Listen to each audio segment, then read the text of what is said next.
monsieur, bonjour, ravi de vous retrouver pour le JT de ce jeudi 27 janvier. Au programme, paiement différé ou fractionné des droits de succession, représentativité syndicale figée pour la durée du cycle électoral et surendettement de l'associé d'une SCI.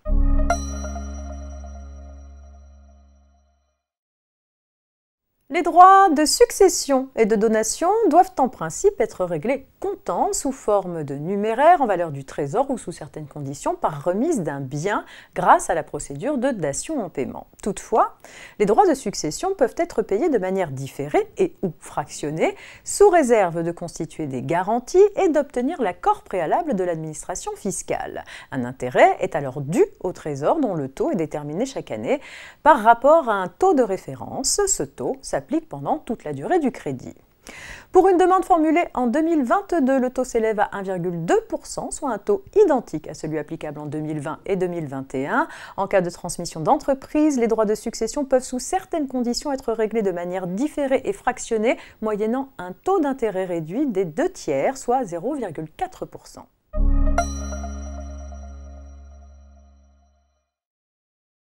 Dans un objectif de stabilité de la mesure de la représentativité syndicale, la Cour de cassation considère que la représentativité des syndicats est établie pour toute la durée du cycle électoral.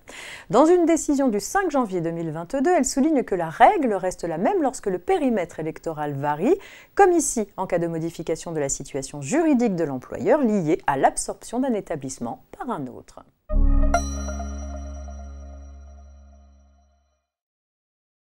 Vie des affaires pour terminer avec l'affaire suivante. Suite à la liquidation judiciaire d'une société civile immobilière ou SCI, l'associé doit payer les dettes de la société résultant d'un emprunt bancaire et d'impôts non acquittés. Incapable d'y faire face alors qu'il a par ailleurs des dettes personnelles, l'associé demande à bénéficier d'une procédure de surendettement.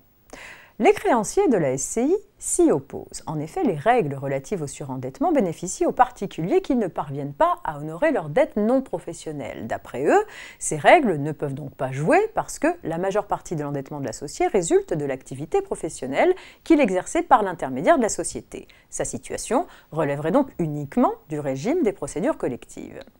La Cour de cassation n'est pas de cet avis. L'intéressé ne peut pas relever du régime des procédures collectives et être ainsi exclu du champ d'application des dispositions relatives au surendettement des particuliers uniquement parce qu'il a la qualité d'associé d'une SCI. Fin de cette édition, très bonne journée et à demain vendredi pour un dernier JT avant le week-end.